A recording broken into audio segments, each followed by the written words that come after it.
So in modern America, if you point out that biological sex is a physical reality, you can be fired from your job. The Washington Post will send a reporter to your house to intimidate you, but it doesn't change anything. Denying reality doesn't change reality. You could say gravity isn't real, but if you jump off the roof of your garage, you're still going to get hurt. And that's true for biological sex. It is, in fact, real, whether the authorities admit it or not. Officials in New Jersey are learning that lesson this week. 2 female inmates at a supposedly all-women's prison in New Jersey have just become pregnant. You wonder how that happened. Well, it turns out those women had sexual encounters with another inmate who was a biological man passing as a woman. Now, some people predicted that this would happen, and they were laughed at, mocked, and attacked as bigots. Kara Dansky is at the very top of that list. She said this years ago on our show. She's the president of the U.S. chapter of the Women's Declaration International, author of the book, The Abolition of Sex, How the Transgender Agenda Harms Women and Girls, and we are happy to have Kara Dansky back.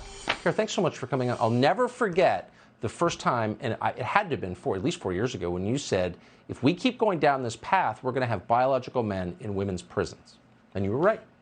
Absolutely. Thank you so much for having me. You know, though the story that's happening in New Jersey is obviously horrible for so many reasons. We need to not have men being housed in women's prisons. But a couple takeaways from this that I just want to point out are, first of all, the state is not getting away with this by telling its residents that they are housing men in women's prisons. What they are doing, of course, is telling the residents that they are housing so-called transgender women or trans women in women's prisons, suggesting that there is some sort of subcategory of women that is called transgender women or trans women, and it's not true. The fact of this story shoots a hole right through the trope that trans women are women.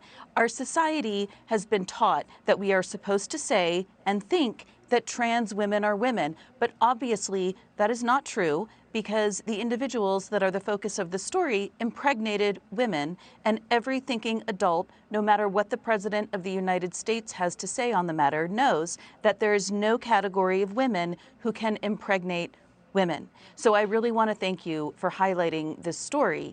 And I also just want to point out that this is not just a problem in New Jersey. This is a problem across the country.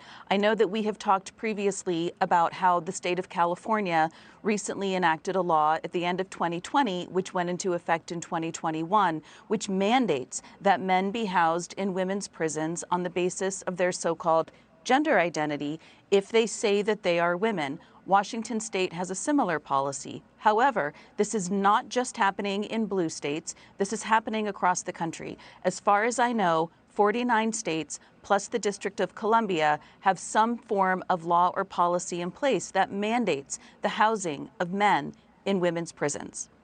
Why is it left to you and J.K. Rowling and a couple of others to point this out? Where are the physicians who know perfectly well that what you're saying is true, the biologists who know it every bit as well? Why are they going along with this when they know it's a lie? So the entire medical establishment in the United States has been captured by so-called trans ideology. And what I really want all Americans across the political spectrum to understand is that trans is not a civil rights movement to protect a marginalized community of people. It is a multi-trillion-dollar industry that is pushing this. It is paying the medical establishment. It is paying most media outlets. It is paying our government. It is paying our schools. It is at all levels, elementary schools through college, to push the idea that the material reality of sex does not exist, and that what is more important than the material reality of sex is so-called gender identity. This is all being pushed by a multi-trillion-dollar industry in the guise of a civil rights movement. It's all a lie.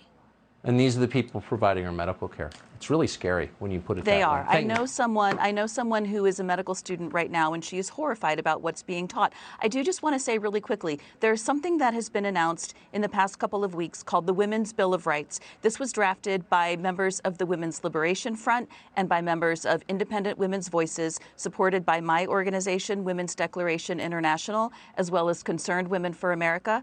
And I really hope that one of the members of Congress introduces it. Thank you so much. I hope so, too. Great to see you. We'll be right back.